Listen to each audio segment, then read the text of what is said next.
It was a weekend of some notable things in spring training games for the Orioles, but it was also a weekend of some fairly negative injury updates. We'll get to it all, though, coming up on this episode of the Locked On Orioles podcast.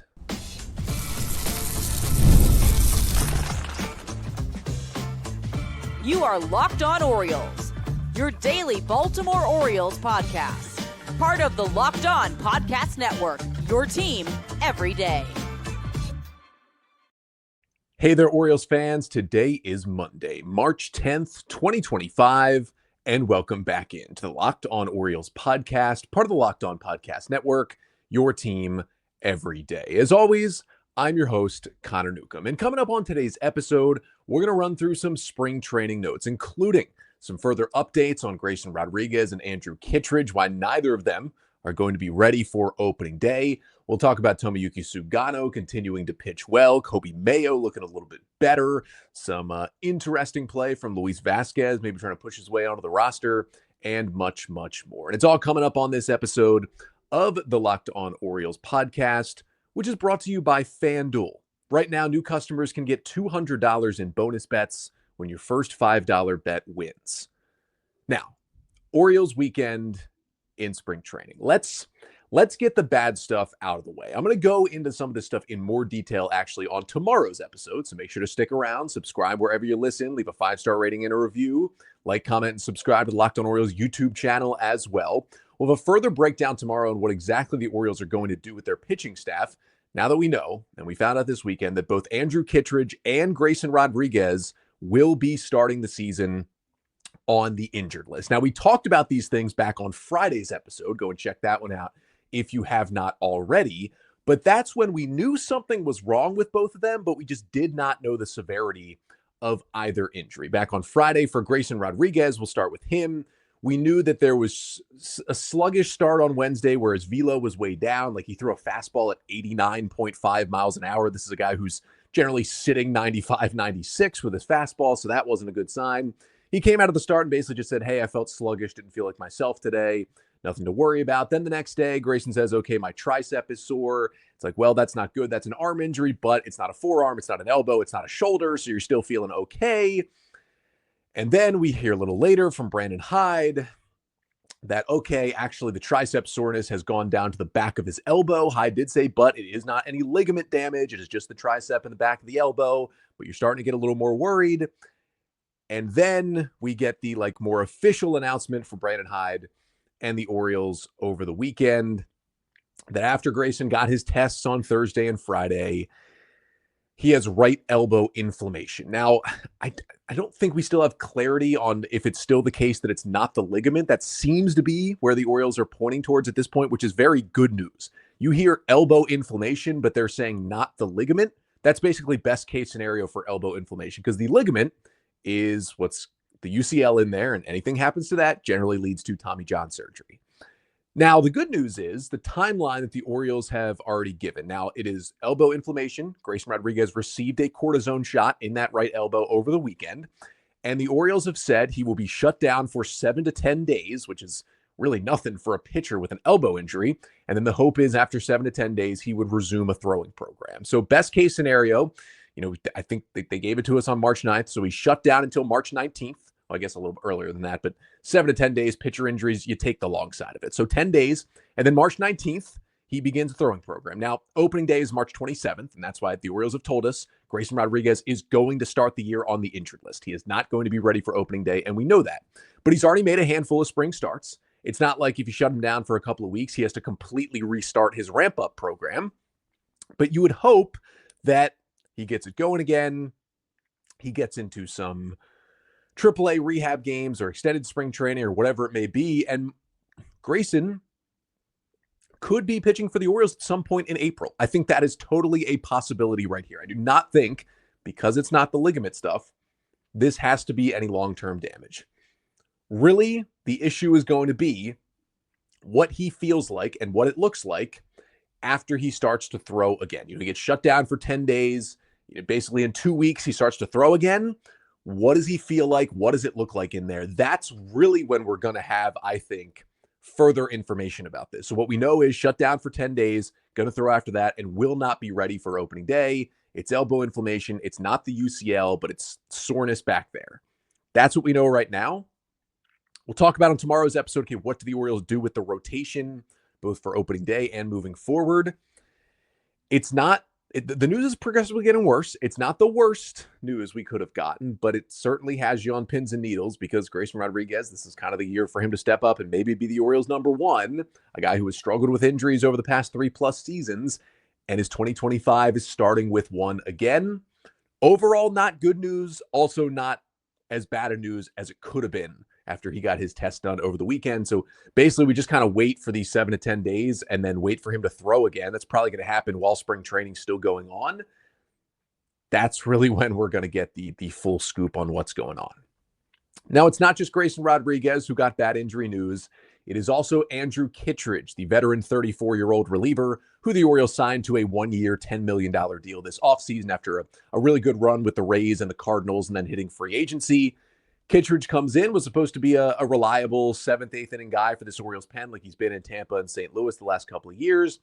But a couple of weeks ago when he was warming up to come into a spring training game, he felt some knee soreness, decided, hey, I'm 34, I'm not going to risk it. Just said, I'm not going to be able to come into this game. It's totally fine. You're going to be cautious. It's spring training. But then he was shut down for a little bit and it wasn't getting better. And there started to be some swelling in that left knee as well. So he went for some tests middle of last week. The Orioles got a couple of opinions. And it turns out he needed some surgery. So luckily, Kittredge got right on it. He actually underwent a procedure on Friday. So the surgery is already done. So we're already on the road to recovery for Andrew Kittredge. And it's not like this was some super crazy invasive repairing procedure. He didn't tear his ACL or anything like that. He got what they called left knee debridement, I believe is the pronunciation there. Again, not a doctor over here. And the Orioles said it was successful, that surgery that he had on Friday. Now, from the internet, that's the best I can do, is that left knee debridement is a procedure that involves removing damaged tissue and other things from the knee. So sometimes when you hear guys getting knee operations, you hear this a lot in other sports too, where they got stuff kind of cleaned up in the knee. That seems to be what Kittredge got on Friday, where they're not restructuring a lot of things, just kind of cleaning out some, whether it's tissue or cartilage or whatever from that knee. And best I have from the internet is recovery is anywhere from 5 weeks to 6 months, depending on the patient. That's not just for athletes. That's for anyone who gets this done. Obviously, professional athletes end up on the shorter end of this recovery. Now, all the Orioles have said is A, Kittredge will start the year on the injured list. Obviously, he got some surgery on his knee in mid-March. And B, he's going to be out for, quote, multiple months. So that tells me more than one, and that's kind of all we know. Now, if you take it at best case scenario and say he misses 2 months from his surgery on March 7th, that's back on the field on May 7th. That's not a terribly large amount of time in the season that he is missing if he comes back in early May. Now, there's no guarantee that that would happen, but looking through some of the other Major League Baseball players in recent years who have gotten at least a fairly similar procedure done to one of their knees, if all goes well, it's not a terribly long recovery process. Esteury Ruiz had this done last year late in the season. Now, he missed the rest of the year, but he got it done in like September. So obviously you're going to be done for the year, especially on a non-playoff team. And I think he's very, very much good to go in spring training this year for the A's. I think the most interesting one was last spring. Brandon Marsh, the Phillies outfielder, had seemingly a very similar procedure done to his knee.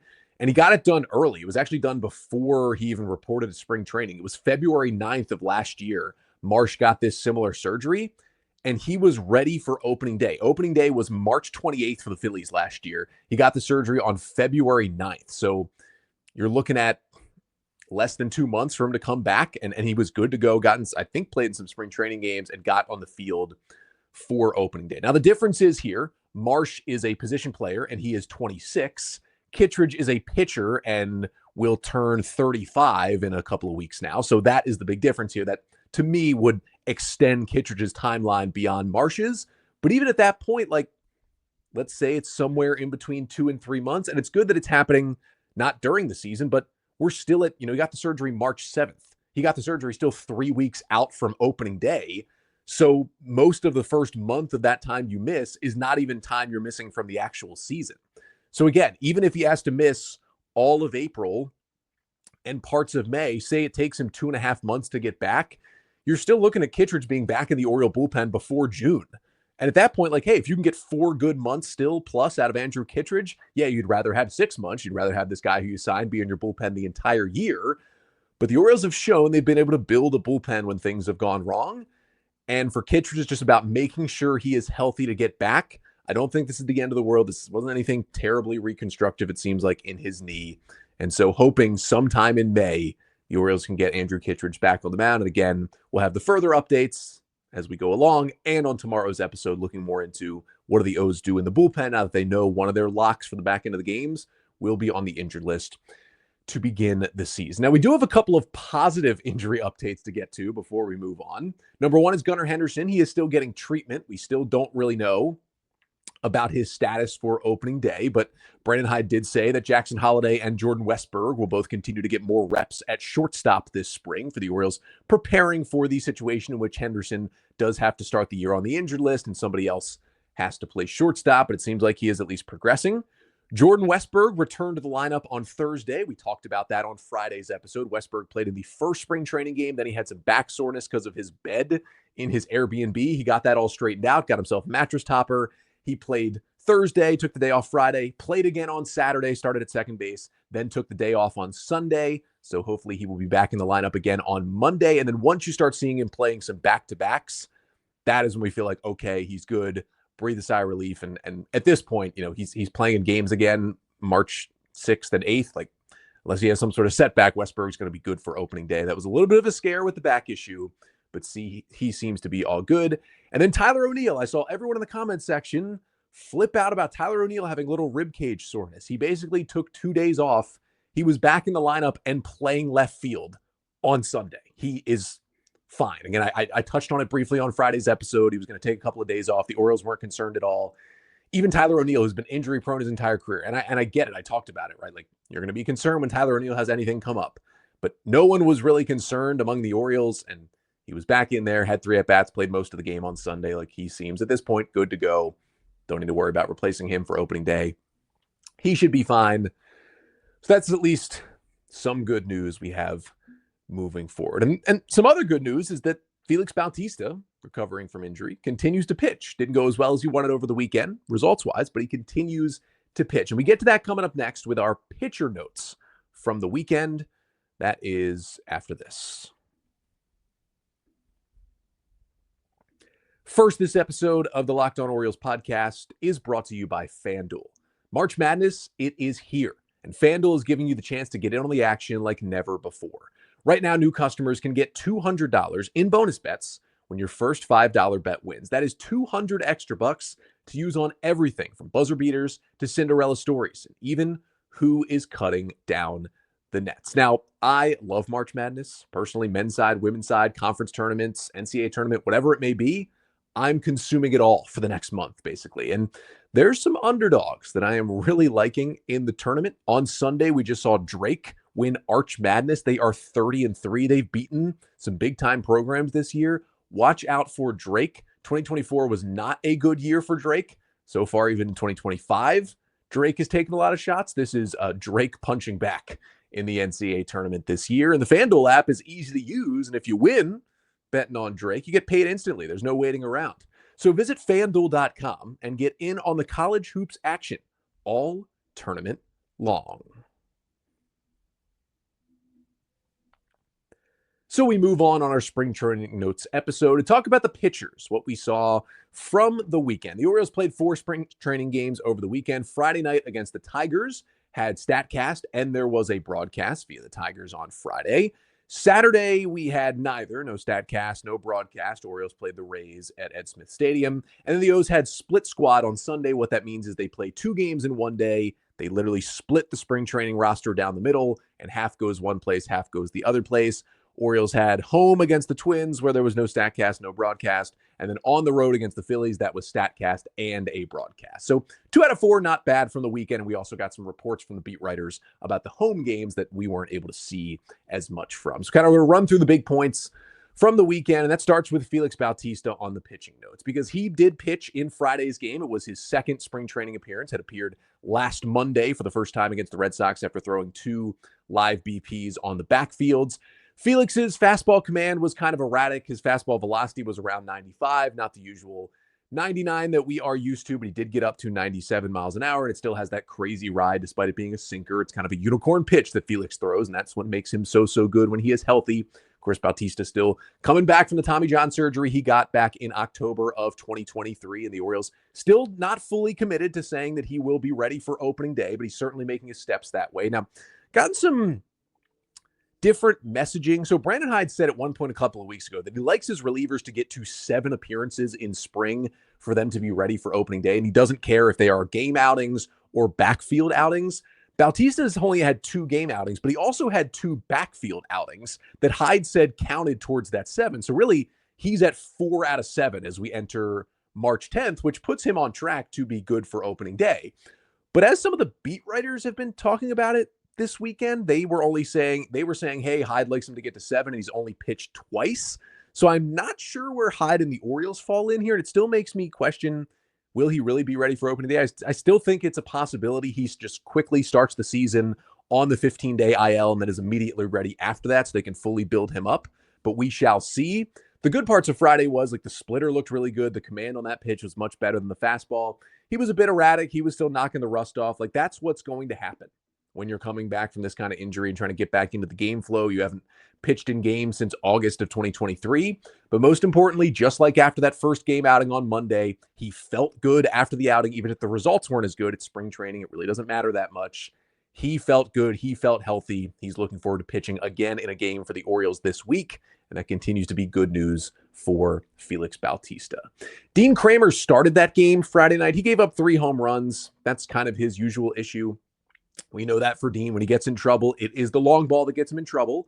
And it's a little worrisome with the Orioles bringing the left field wall back in some this season, that Dean Kramer, who has helped a lot by that Baltimore for the last couple of years, could be hurt by it in 2025. It is something to monitor. And Dean, who was really good in his last spring training outing, not so much on Friday night. Gave up a home run to Gleyber Torres in the first inning on an 89-mile-per-hour sinker. Didn't love that, but the velocity got back up to where it needed to be throughout the night. That's fairly usual for a spring training start, but he also threw his splitter as his second most used pitch. It got 5 swings and misses on 9 swings. He struck out both Trey Sweeney and Colt Keith, 2 members of the Tigers' regular lineup, on just absolutely disgusting splitters on Friday night. I also like the movement of his cutter. Seemed to have a little more depth than it did last season. I really liked how that looked out of his hand. So the fastballs weren't great, but the off-speed stuff was looking good from Dean on Friday, and I'm still fully confident in him being one of these 5 guys in the rotation when this season gets started. Now, we saw some Brandon Young Friday as well. He was throwing some really nasty changeups, made some hitters look silly, also had his fastball up to 96 miles per hour with ride, but there were some other issues with him. He was kind of up and down in that 2-inning outing, and he was optioned down to minor league camp on Saturday, the second player on the 40-man after it happened to Colin Selby last week to be optioned to minor league camp. Now, unless there were tons of injuries, Young was never going to make the opening day roster. He opened camp as kind of the number 10 starting pitching option in camp for the O's. He's worked his way up to number 7 right now because Chase McDermott, Trevor Rogers, and Grayson Rodriguez are now all dealing with injury. So Young's gone from 10 to 7, but still at number 7, you're not needed for the opening day roster. Again, he's going to begin the year in the Norfolk Tides rotation. He's going to pitch there for a while, but as Brandon Hyde said on Saturday when they optioned Young, they expect to need him this year. He was a great pitcher last year in the minors, got added to the 40-man roster for a reason. You need a lot of starting pitching depth. They expect to need him, and he's definitely shown some flashes in camp so far. Now, moving on to Sunday, Tomoyuki Sugano was good again. Now, he pitched in the game at Ed Smith Stadium where there was no broadcast or no StatCast, but he did throw 3 perfect innings with 5 strikeouts.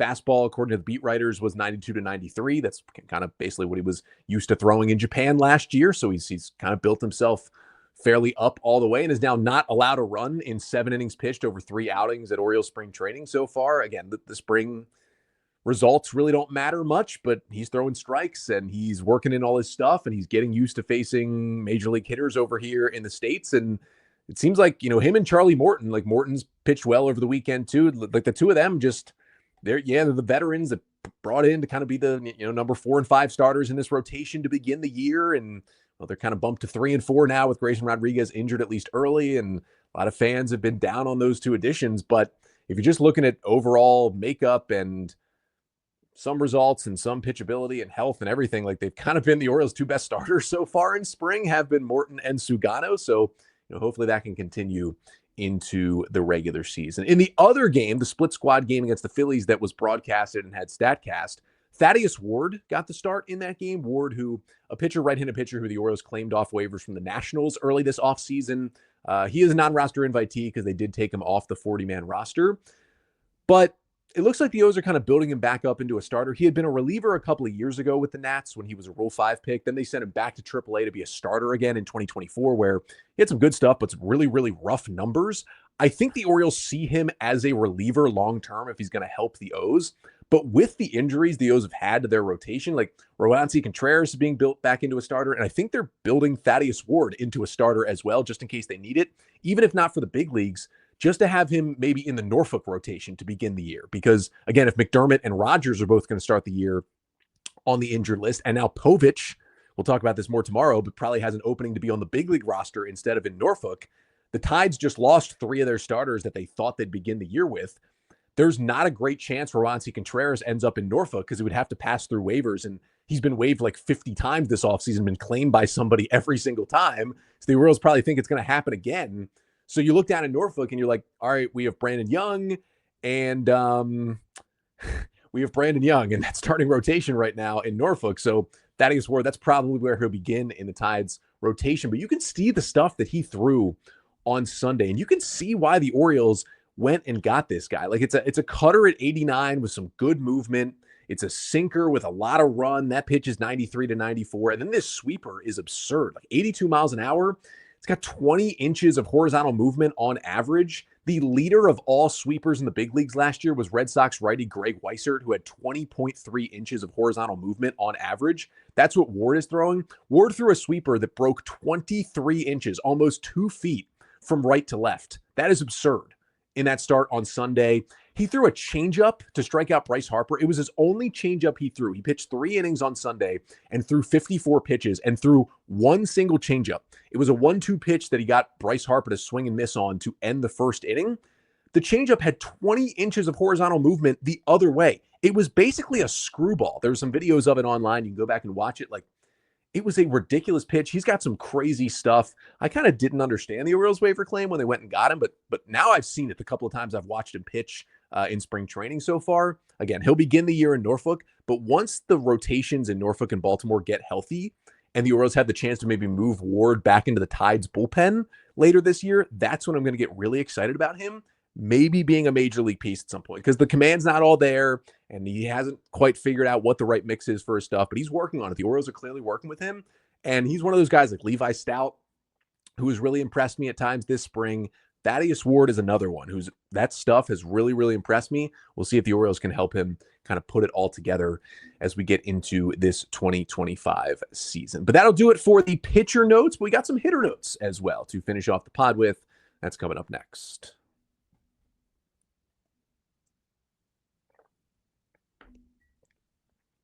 So quickly, some notes on the Orioles position players from the 4 spring training games this weekend before we wrap up here. Adley Rutschman continues to hit. He's hitting like over 400 in spring training. Again, the results don't matter that much, but you'd rather have success than have failure. Like, you'd rather be hitting 400 than 100 in spring, especially with the way Adley ended last season. It's always good to see him having some success. Those are good signs.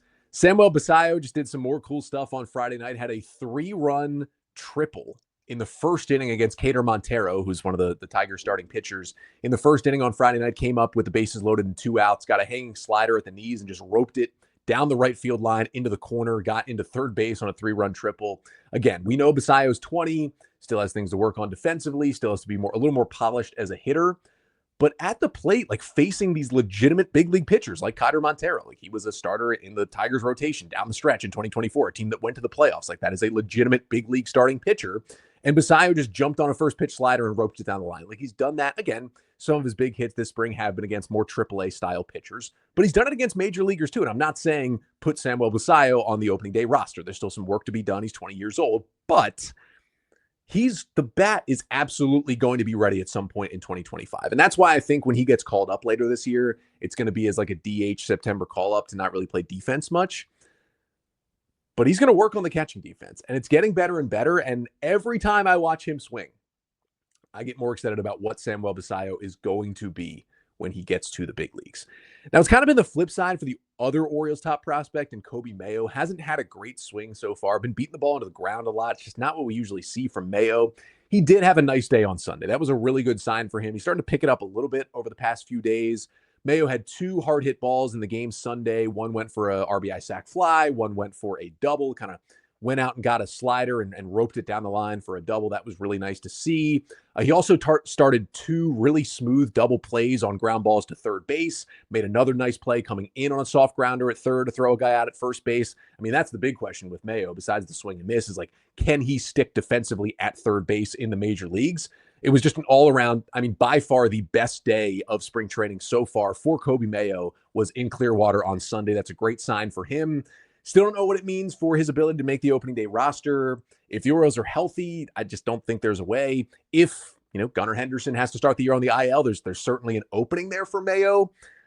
I still think they'll go another direction, and we'll talk about that in a moment. But he's got to have more days like Sunday if he wants to get himself in that conversation if Gunnar is on the injured list. The guy I would like to see, if Gunnar does have to, miss a week or two to begin the season on the injured list before he's ready with that intercostal strain that he is dealing with, the guy I'd like to see on the roster is Luis Vasquez. Orioles went and got him from the Cubs, like a small little waiver claim trade early this offseason, passed him through waivers. He's off the 40-man roster, but he stayed in the organization. Hitting .318 with a .788 OPS and superb shortstop defense. Like every single time Vasquez is out there, and he started a couple of games at shortstop over the weekend for the Orioles. Every single time he's out there at short, and again, he's versatile. He can play third base and second base defensively as well. Right-handed hitter, not a ton of power, but okay exit velocity numbers. And he hit 2 balls the other way that looked really good on Sunday. Had a single and a double in that game against the Phillies. Just seems to make a stellar play on defense every single time he is out there. Now, the Orioles wouldn't be looking for a guy to play every day if Gunner's on the IL, right? They would move either Jackson or Westberg to shortstop. The other one would play second or third, and then you'd slide in Ramon Arias to get most of those everyday starting at bats. That's why it's so nice to have Arias on that roster. But with Mateo still tracking to not be ready for opening day, you'd like another shortstop type player on the bench. I feel like it's Luis Vasquez versus Livan Soto. And I know Brandon Hyde really likes Livan Soto, but I think he also likes Luis Vasquez, and I really like Luis Vasquez. That would be my pick if Gunnar does have to start the year on the IL. And then the last thing is Heston Kjerstad. Like, this is a guy who I think it's kind of been more of a ho-hum spring training. We're all assuming he's going to make the opening day roster. I don't really see a lot of scenarios where he doesn't. To be honest, I don't see a scenario at all where Heston Kjerstad does not make this opening day roster. He smoked a ball 109.2 off the bat for a double off the wall in right field on Sunday. He's showing off his speed. He's playing some better defense in the outfield. Like, he's looked healthy. He's looked comfortable this spring. I don't think still there's a way for him to truly be an everyday player to start this season, like just with the Orioles having also Mullins and Cowser and O'Neill and even Ramon Laureano in that outfield to begin the year. It's going to be a rotating table. Like, I think Colton Cowser is going to play pretty much every day. Other than that, the other 4 of those guys are just going to shuffle in when they can for Brandon Hyde to put the best lineup he can out there every single day. But Kjerstad's going to be a part of that more often than not, I think. It's not like he's going to be a small side platoon guy or something. Like, he's not going to play every day, but he's going to play a good chunk. I think really for the first time in his career, he looks healthy as long as he can stay healthy. And that's been a question for some things that he can control and a lot of things he couldn't control over the past couple of years. But if he can stay healthy, he looks comfortable. He looks good. I'm liking what I'm seeing from Heston Kjerstad. I'm excited for him to get some at-bats as this season begins, to show what he can do in a larger sample size in the big leagues for the first time. And just cool for Kjerstad to get this chance. And he's got a lot of talent, and hopefully finally he can show that off in Baltimore in 2025. But that'll do it for today's episode. Again, remember to join us back here tomorrow, because we are going to talk more about Grayson Rodriguez and Andrew Kittredge. Specifically, though, what do the Orioles do in the rotation, right? Grayson's vacating a rotation spot. Suarez versus Povich. Who you got? Then in the bullpen, Kittredge is going to be in there. Now that he's gone, does Brian Baker have a shot? He gave up 3 home runs on Sunday. Is that an issue? Is there another guy? Is there maybe a signing or a trade that could now happen with these injuries going on? We'll break all that down on tomorrow's episode. But until then, I'm Connor Newcomb, and this has been the Locked On Orioles podcast, part of the Locked On Podcast Network. Your team every day.